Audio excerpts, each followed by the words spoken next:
Hello दोस्तों, मैं यश और आज की इस वीडियो में मैं आपको एक मूवी एक्सप्लेन करने वाला हूं जिसका नाम है द काम बियॉन्ड। तो चलिए इस शानदार वीडियो को चालू करते हैं। मूवी के स्टार्टिंग में हमें एक लड़की दिखाई जाती है जो अपने मन में ही सोच रही होती है जो इसके साथ इंसिडेंट हुआ होता है, और हमें फिर 5 साल पुराना सीन दिखाया जाता है जहाँ पर एक बहुत बड़ी सुनामी आ जाती है जिसकी वजह से इस जगह पर आधे से ज्यादा लोग मर चुके हैं और कुछ गिनती के लोग ही बचे हैं, और उन्हीं में से ये लड़की भी होती है जिसका नाम आशा होता है। और ये लड़की कई सालों से इसी बिल्डिंग में रह रही थी और पूरे बिल्डिंग में सिर्फ यही आशा रहती है। फिर हमें सीन दिखाया जाता है कि ये अब छत पर जाती है उस बिल्डिंग के, और वहां पर जाकर वो रेडियो निकालकर गाना सुनने लगती है जिसे सुनकर इसे थोड़ा अच्छा लगता है। फिर हमें उसी शहर का सीन दिखाया जाता है जहाँ पर हर जगह तबाही मची हुई है और हर जगह पानी अभी भी भरा हुआ है। बिल्डिंग्स पूरी तरह से बंजर हो चुकी है और दूर दूर तक कोई भी इंसान नहीं है। फिर हमें दिखाया जाता है कि जो आशा होती है वो पानी को बहुत ही ज्यादा इंपॉर्टेंस दे रही होती है, क्योंकि अगर इसके पास पानी खत्म हो गया तो ये मर जाएगी, और ये हर बार बारिश के पानी को एक जगह बचा कर रखती है ताकि ये धीरे धीरे उसे यूज कर पाए। मगर वो जितना भी पानी स्टोर करके रखती है वो उन सारे पानी को एक जगह पर छुपा कर रखती है। क्यों? क्योंकि यहाँ पर अब जितने भी लोग बचे हैं वो सब डाकू बन चुके हैं, और अगर उन्हें मालूम पड़ गया कि आशा ने यहाँ पानी और खाने का सामान रखा हुआ है तो वो सारी चीजें लूट कर इसे भी मार देंगे। फिर आशा ऐसे ही नॉर्मली पानी में देख रही होती है दूरबीन की मदद से, तो उसे वहाँ एक बॉक्स दिखता है और उसे लगता है कि ये बॉक्स में पक्का खाने पीने का या फिर कोई ना कोई रिसोर्स होगा जो मेरे काम आ पाएगा। फिर वो उसी बिल्डिंग के ग्राउंड फ्लोर पर आती है जहाँ पर पानी भरा हुआ था, और वो दूर से ही क्रॉसबो की मदद से उस डब्बे को अपने पास खींच रही होती है। मगर उसी टाइम पर एक और मछली उस डब्बे को उल्टे साइड खींचना चालू कर देती है जिसकी वजह से इसे बहुत ज्यादा दिक्कत होती है उस डब्बे को अपने पास खींचने में, मगर आखिर में ये उस डब्बे को सक्सेसफुली खींच ही लेती है। फिर एक्साइटमेंट में आशा वो बॉक्स को खोलने लगती है, और जैसे वो उस बॉक्स को खोलती है उसके अंदर से सिर्फ एक दारू की बोतल निकलती है। फिर हमें दिखाया जाता है कि अब शाम हो चुकी है, और जैसे ही शाम होती है आशा दूरबीन से फिर से आजू बाजू देखने लगती है तो उसे उन्हीं डाकुओं की शिप दिखाई देती है जो अब आने वाले हैं खाने की तलाश में यहाँ पर तलाशी करने के लिए। और जैसे ही आशा उन डाकुओं को देखती है वो अपना सारा सामान बहुत ही तेजी से छुपाने लगती है ताकि उन लोग को ऐसा लगे कि यहाँ पर कोई भी नहीं रहता और उसका रिसोर्स भी सेफ रहे, और वो खुद भी एक ऐसी जगह पर छुप जाती है जहाँ पर उसे कोई भी नहीं देख सकता। फिर हमें दिखाया जाता है कि अब वो डाकू लोग इसी बिल्डिंग के अंदर आ चुके हैं और वो लोग हर चीज तबाह करने लगते हैं, यहाँ वहाँ हर चीज फेंकने लगते हैं और अपने लिए कुछ जरूरत का सामान ढूंढने लगते हैं। मगर लुटेरों को यहाँ पर कुछ नहीं मिलता, और इस समय आशा बहुत ज्यादा डरी हुई होती है जिसकी वजह से उसे अपनी बहन के विजन्स आने चालू हो जाते हैं। फिर हमें दिखाया जाता है कि अब वो डाकू लोग वहां से चले जा चुके हैं और आशा भी अब बाहर आ गई है, और बाहर आकर वो सीधा चली जाती है सोने के लिए। मगर यहाँ पर एक ट्विस्ट है, जब भी आशा सोती है उसे हमेशा डरावने सपने ही आते हैं, और उसे हमेशा वैसे सपने आते हैं कि सुनामी में इसकी फैमिली मेंबर्स के साथ क्या क्या हुआ था। फिर हमें अगले दिन की रात का सीन दिखाया जाता है जहाँ पर अब आशा को शक होने लगता है कि इस बिल्डिंग में कोई ना कोई मेरे अलावा भी है, क्योंकि यह जहाँ जिन चीजों को रखती थी वो उन्हें बाद में मिलती ही नहीं थी। इसकी वजह से वो अपना हाथ धुलने के बाद एक साबुन बेसिन के बाजू में रखती है, और जैसे ही वो उस साबुन को वहां रखती है वहां पर एक छोटी बच्ची आकर उस साबुन को उठा लेती है। मगर जैसे ही बच्ची ने आशा को देखा वो उसको मार कर वहां से भाग जाती है। फिर हमें बाद का सीन दिखाया जाता है जहाँ पर उसी लड़की ने आशा का बहुत सारा सामान चुरा लिया होता है, और उस छोटी बच्ची ने खाने के अलावा भी और भी बहुत सारी चीजें चोरी करी थी, जैसे कि आशा के घर वालों की फोटोज। जैसे ही आशा उसके पास आती है वो देखती है कि मेरी फोटोज इसके हाथ में है, तो वो उससे फोटो तो छीन लेती है, मगर जैसे ही वो उससे छीनती है वो बच्ची वहां से वापस भाग जाती है। और अभी तक आशा और उस बच्ची ने एक बार भी एक दूसरे से बात नहीं करी है। फिर हमें दिखाया जाता है कि आशा को उस छोटी बच्ची पर अब तरस आने लग गया है और वो उसके लिए नूडल्स बना रही होती है। जैसे ही वो नूडल्स बनाकर उसको ऑफर करती है वो उसका कुछ भी जवाब नहीं देती, जिसके बाद वो उसी नूडल्स को उसके बाजू में रखकर वहां से चली जाती है, और आशा के जाने के बाद वो उन नूडल्स को भी खाने लगती है। फिर हमें अगले दिन का सीन दिखाया जाता है जहाँ पर अब उस बच्ची ने सारा सामान लौटा दिया होता है आशा को वापस, क्योंकि आशा ने उसके साथ अच्छे से बर्ताव करा था।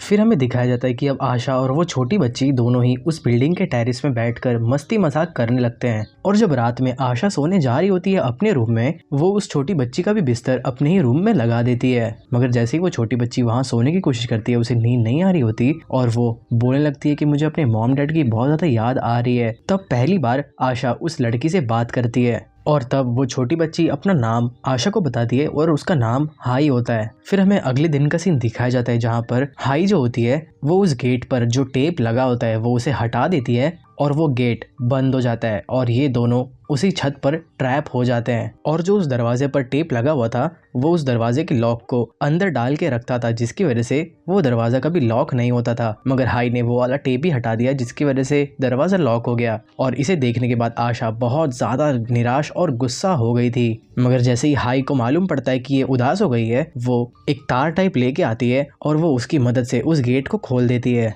और वहीं उस टाइम पर ही आशा हाई को समझाती है कि मैंने यहाँ हर चीज अरेंज करके रखी हुई है और अगर तुमने किसी भी चीज के साथ छेड़छाड़ करी तो हमें बहुत ज्यादा दिक्कत हो सकती है। मगर इसके जवाब में हाई उसको बोलती है कि हम कब तक इसी बिल्डिंग में रहेंगे। मगर आशा उसको बोलती है कि नहीं, हम यहाँ से नहीं निकल सकते। फिर हमें अगले सीन में आशा दिखाई जाती है जहाँ पर उसके गले में जो एक बहुत कीमती नेकलेस होता है जो उसकी फैमिली वालों ने उसे दिया होता है वो अब गायब हो जाता है और उसे लगता है कि ये नेकलेस हाई ने चुराया है। फिर जब हाई और आशा एक साथ बैठे होते हैं, आशा हाई से पूछती है कि क्या तुमने मेरा वाला नेकलेस लिया है। जिसे सुनने के बाद हाई बहुत ज्यादा गुस्सा हो जाती है और उसे ऐसा लगता है कि ये तो मुझे चोर समझ रही है। फिर जैसे ही हाई गुस्सा होकर वहां से चली जाती है और ये दोनों एक दूसरे से बात नहीं कर रहे होते और हाई ने यहाँ एक और बेवकूफ़ी कर दी होती है। उसने पीने वाले पानी को कपड़े धोने वाले पानी समझकर उसमें ही कपड़े धो दिए। और जैसे ही आशा ये सब देखती है वो उसे कुछ नहीं बोलती क्योंकि वो ऑलरेडी उससे नाराज होती है। मगर बाद में इन दोनों की सुलह हो जाती है, जिसके बाद आशा हाई को समझाती है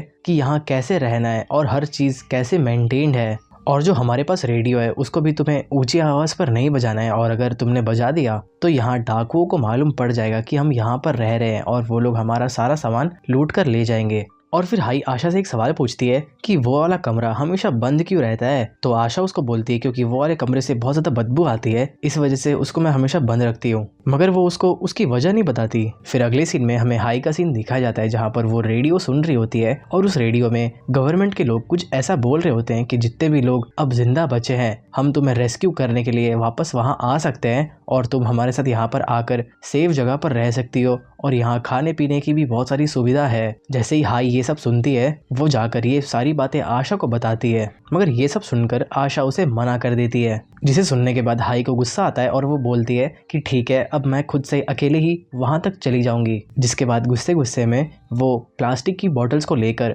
अपने लिए एक छोटी सी बोट बनाने की तैयारी कर रही होती है। मगर फिर आशा हाई को समझाती है कि इस पानी में बहुत सारी खतरनाक शार्क्स हैं और जहाँ तक तुम जाने की कोशिश करने वाली हो वहाँ तक पहुँचते पहुँचते अगर तुम्हारा खाना पीना का सामान खत्म हो गया तो तुम क्या करोगे। मगर उसकी ये सारी बातें सुनकर हाई उसे बोलती है कि मेरे पास ये फ्लेयर गन है और मैं इसे चला दूंगी जिसकी वजह से मेरी लोग मदद करने आ जाएंगे। मगर जैसे ही आशा ये फ्लेयर गन देखती है वो बहुत ज़्यादा डर जाती है और वो उससे बहुत ही गुस्से से छीन लेती है वाली गन और बोलती है कि अगर तुमने इसे गलती से भी चला दिया होता तो यहाँ पर लुटेरे और डाकू लोग आ जाते। मगर आशा का जो बिहेवियर होता है वो बहुत ही ज़्यादा रूड होता है, जिसके बाद उसे अपने आप रिग्रेट होता है और वो प्यार से जाती है हाई के पास और वो उससे बात करती है। और फिर आशा हाई को अपनी स्टोरी बताने लगती है और उसकी स्टोरी में कुछ ऐसा होता है कि उसके जो घर वाले होते हैं वो उसकी छोटी बहन को ज़्यादा प्यार करते हैं और वो आशा के ऊपर ज़्यादा ध्यान नहीं देते। सारे गिफ्ट्स भी वो उसके लिए लाते हैं, जिसकी वजह से आशा बहुत ज़्यादा चिढ़ जाती है इन सब से और उसकी हमेशा अपने मॉम डैड से भी नहीं जमती है। और फिर आशा अपना घर छोड़कर वहां से चली जाती है, जिसके पीछे पीछे उसकी छोटी बहन भी उसको मनाते मनाते वहां तक आ जाती है।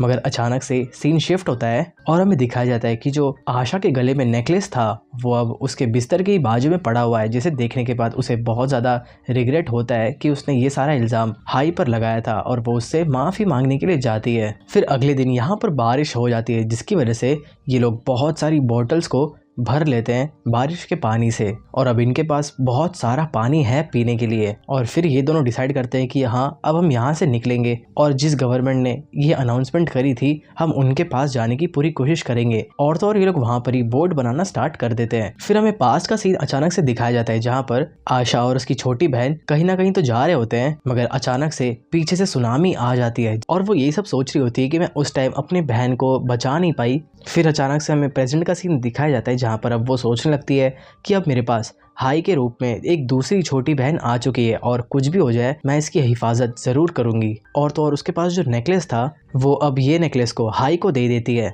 मगर फिर हमें ऐसा सीन दिखाया जाता है कि अब इतने दिन से ये लोग जो बोट बनाने की कोशिश कर रहे थे वो बोट अब फाइनली बन चुकी है, मगर गलती से हाई जो होती है वो रेडियो को चालू कर देती है और रेडियो का वॉल्यूम बहुत ज़्यादा होता है, जिसकी वजह से जो वहाँ के डाकू है वो इस आवाज़ को सुन लेते हैं और उतने ही देर में वो डाकू लोग भी उस बिल्डिंग में एंटर कर जाते हैं। वहीं दूसरी दूसरी तरफ वो लोग अपना सारा सामान छुपा रहे होते हैं और आशा हाई को एक ऐसी जगह पर रख देती है जहाँ उसे ढूंढना मुश्किल है और वो खुद उस बंद वाले रूम में चली जाती है जहाँ पर हमेशा बास आती रहती थी। मगर जो वहाँ के डाकू होते हैं वो हाई को पकड़ लेते हैं और उन्हें हाई मिल जाती है, जिसके बाद जैसे ही वो वहाँ चिल्लाना स्टार्ट करती है और जैसे ही आशा हाई की आवाज़ सुनती है उसे मालूम पड़ जाता है कि अभी इन डाकुओं ने हाई को पकड़ लिया है। उतने में उसको वापस फ्लैशबैक आना चालू हो जाते हैं जहाँ पर वो और उसकी बहन बिल्डिंग के ऊपर बहुत ही तेज़ी से भाग रहे होते हैं, मगर बहुत कोशिशों के बावजूद वो अपनी बहन को नहीं बचा पाई। और ये सब सोचते सोचते बहुत ही जोश में वापस सोचने लगती है कि मैंने पहले जो गलती करी थी मैं उस गलती को अब वापस नहीं दोहराऊंगी। और फिर वो उस बदबू वाले रूम से निकल जाती है। जैसे एक बंदा उसके पास आता है वो उसके मुंह पर फ्लेयर गन जला देती है, जिसकी वजह से उसकी इंस्टेंट डेथ हो जाती है। और यहाँ पर ये और एक दो लोगों को अपना ट्रैप बिछाकर मार देती है, जिसके बाद वो वापस उस बदबू वाले रूम में चली जाती है। और हमें यहाँ मालूम पड़ता है कि उस बदबू वाले कमरे से हमेशा बदबू क्यों आती है, क्योंकि वहाँ पर बहुत सारी डेड बॉडीज रहती है जो बहुत ही टाइम से वहाँ सड़ चुकी है, जिसकी वजह से वहाँ बहुत गंदी स्मेल आती है। फिर जैसे उन डाकुओं के गैंग का एक बंदा उस स्मेल वाले रूम में जाता है और वो उस बंदे को भी इजीली मार देती है, जिसके बाद वो उसका ही चाकू लेकर उसके बाकी साथीदार को भी मारती है और लास्ट में वो जाती है सीधा डाकुओं की गैंग के मेन लीडर के पास। मगर अचानक से ये तीनों ही पानी में गिर जाते हैं और पानी में होती है बहुत सारी खतरनाक शार्क्स। मगर हाई और आशा जो होती है वो लोग मैनेज कर लेते हैं वापस उस बोट पर जाना। फिर ये लोग फाइनली उस बोट पे बैठते हैं और वहाँ से निकल जाते हैं, जहाँ पर पहली बार आशा जो होती है वो चैन की नींद सोती है और जैसे वो अगले दिन उठती है वो अपने आप को पूरा आज़ाद समझ रही होती है। और तो और इस बोट में खाने पीने का भी बहुत सारा सामान होता है, जिसकी वजह से इन्हें बहुत दिनों तक किसी भी चीज़ की ज़रूरत नहीं पड़ेगी। और फिर इसी सीन के साथ ये मूवी यहीं पर एंड हो जाती है। तो दोस्तों आपको कैसा लगा इस मूवी का एक्सप्लेनेशन मुझे कमेंट्स में ज़रूर बताना, और हो सके तो मेरे चैनल को सब्सक्राइब करके लाइक करना बिल्कुल भी मत भूलना इस वीडियो को। मैं डेफिनेटली मिलूंगा आपसे अगली वीडियो में, तब तक के लिए गुड बाय, जय हिंद।